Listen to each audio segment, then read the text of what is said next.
මම අද ආවේ පුරාවිද්‍යා දෙපාර්තමේන්තුවට. මේ පුරාවිද්‍යා දෙපාර්තමේන්තුවේ විනාශ කරන්න කණ්ඩායම් පියවලා තියෙනවා. ඒ එක්තරා මහාචාර්යවරයෙක් මේක පිස්සෙද්ද දන්නේ. මම අද ලිපියක් බාර දුන්නා පුරාවිද්‍යා කොමසාරිතුමාට. මෙන්න මේ බලන්න මේකේ තියෙන බලන්න. පුරාවිද්‍යා කොමසාරි ජනරල්තුමා කියනවා මේ වගේ පිස්සු ටිකක් තවත් ඉන්නවා කියලා. මේතුමා මේ කරන්නේ මේ නිකන් වර්තමාන ජනාධිපතිවරයා විනාශ කරන්න, වර්තමාන ජනාධිපතිවරයාගේ ගෞරවය නැති කරන්න, ඒ වගේම රට ජාති වෙනුවෙන් ඉන්න සිංහලයන්ගේ මොලේ විකෘති කරන්න මේ පුද්ගලයා ලැහැත්ලා ඉන්නවා. එතකොට මම මේ ලිපිය බාර දෙනකොට පුරාවිද්‍යා කොමසාරි ජනරල්තුමා කිව්වේ අධිකාරි ජනාධිපතිතුමාගේ සහ වත්මන් රජයේ ගරුත්වය නැති කරන්න කණ්ඩායම් පිහිටන ඉන්නවා. මේගොල්ලන් නිසා තමයි වත්මන් රජය විනාශ වෙන්නේ කියලා.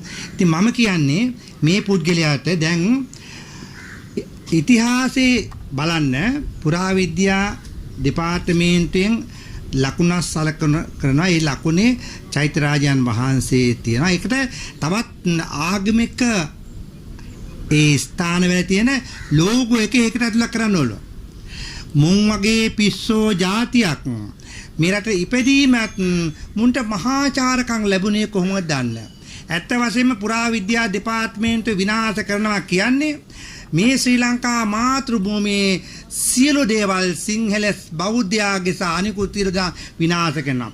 ජනාධිපතිතුමාගෙන් මං ඉල්ලා සිටින කැමැති මේ වෙන විට ඔබතුමාලා වත්මන් තත්ත්වයේ මේ බුද්ධ ශාසනය විනාශ කරනවද? එහෙම නැත්නම් සංස්කෘති ඉතිහාසයේ ඒ වගේම පුරාවිද්‍යා දෙපාර්තමේන්තුවේ විනාශ කරන්නට යම් කණ්ඩායමක් පිහිටවලා තිනවද? මේ කණ්ඩායම කවුද කියලා වහාම සොයා බලා අතිගරු ජනාධිපතිතුමනි මේ සම්බන්ධව ජනතාවට හෙළිදරව්වක් කරන්න.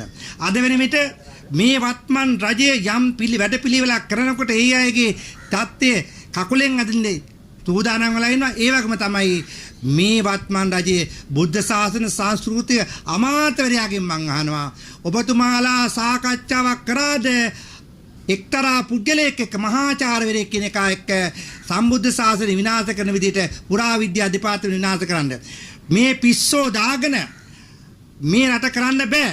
රට කරන්න නම් හරියාකාර නිවැරදි දැක්මක් තියන අය අවශ්‍යයි. එක්කෝ බුද්ධ ශාසනය විනාශ කරනවා, එක්කෝ සංස්කෘතිය විනාශ කරලා මෙරට විනාශ කරන්න බලනවා. එහෙම නැත්නම් අද වෙන විට බංකු අපිට අවශ්‍යයි මේ රටේ ආරක්ෂාව සම්බන්ධ. බංකු ඇමතිවරයා කොහේ ඉන්නවද දන්නේ නැහැ. පොලිස් ඇමතිවරයා කොහේ ඉන්නවද දන්නේ නැහැ. මේගොල්ලන් පුළුවන් තරම් බැලුවේ රටේ ජාතියට ජනතාවට බොරු කියලා බලය අරගෙන බලය ගත්තට පස්සේ මේ වගේ පිස්සෝ ටිකක් කොහෙවත් මන්නම් දැකලා නැහැ. පසුගිය රජයේ සියලු පුරාවිද්‍යා දෙපාර්තමේන්තුව ආරක්ෂා කරා. නමුත් දැන් වත්මන් රජයේ ජනාධිපතිතුමා නොමග යවමින් මේ පුරාවිද්‍යාව විනාශ කරන්න යන එකට අනිවාර්යෙන් අමාත්‍යතුමා මේවා සම්බන්ධව පිළිවෙලක් කරන්න.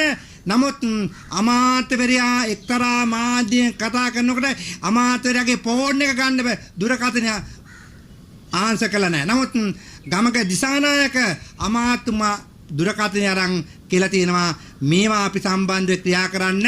නමුත් ඒ ඇත්තන්ගේ පිස්සුවර නිසා අපේ රජයේ වැටෙනවා කියලා. මම බුද්ධ ශාසන නියෝජ්‍ය ඇමතුමාට මාගේ ස්තුතිය මේ අවස්ථාවේ පළ කරනවා. නමුත් සම්බුද්ධ ශාසනය විනාශ කරන හැම කෙනාටම ගෙඩියෙන්නා වගේ ඔළුව පලාගෙන පොළොව පලාගෙන මුන් ටික යනවාමයි කියන එක අමතක කරන්න. පුරාවිද්‍යා දෙපාර්තමේන්තුවේ එහෙට මෙහෙට වෙන කාකෝ ටිකක් සමහර සහකාර අධ්‍යක්ෂ කරන මුන් කනවා ඉවරයක් නැහැ. නමුත් හරියාකාර වැඩක් කරන්න පුළුවන් දක්ෂ වෙනවා. දැන් මේ වත්මන් කොමසාරි ජනරල් අධ්‍යක්ෂ වෙනවා. ඊටමත් නිහතමානී වැඩ කටයුතු. නමුත් ඒතුමාට සහයෝගය දෙන්නට සමහර කැමති නැහැ. මොකද ඒගොල්ලන්ගේ හිංචායෝ යම් තැන්වල ඉන්නවා. ඒ ගැතිකම් කරන කට්ටිය සම්බන්ධව මම වාර්තාවක් තව ටික කාලෙකින් ජනාධිපතිවරයාට ලැබෙන්න සලස්වන නිසා බුද්ධ ශාසනය ආරක්ෂා කරනවා වගේම මේ පුරාවිද්‍යා දෙපාර්තමේන්තුව ආරක්ෂා කරන්න කියලා මම ගරු කොමසාරි ජනරල් අධ්‍යක්ෂ ජනතුමාට ලිපියක් බාර දුන්නා.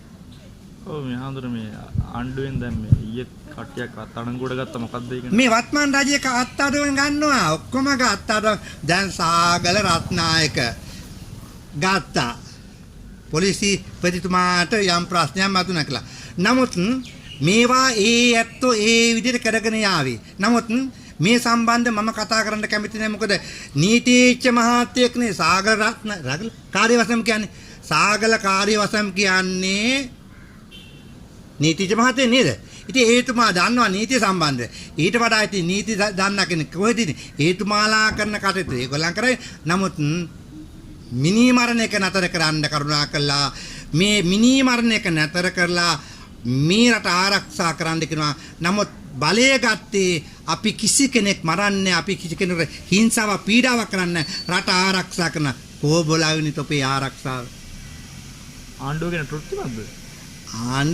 ආණ්ඩුව ගැන මගෙන් අහන්න එපා. ජනතාවෙන් ගලයි. ජනතාවෙන් අහපු එකයි. දැන් බලය ආරක්ෂා කර ගැනීම සඳහා මිනිසුන්ගේ කාලේ දීර්ඝ කරගත්තා. තාම ඉතින් මිනිසුන්ට බල මොනවා කරද්ද නැහැ. හැබැයි මං ගරු අධිකරණයෙන් ඉල්ලා සිටිනවා. ගෞරවණීය ගරු අධිකරණීය ආරක්ෂා කරන්න මුන් කියන කාලේ දීර්ඝ කරන්න යන්න නම් සූදානම් වෙන්න එපා.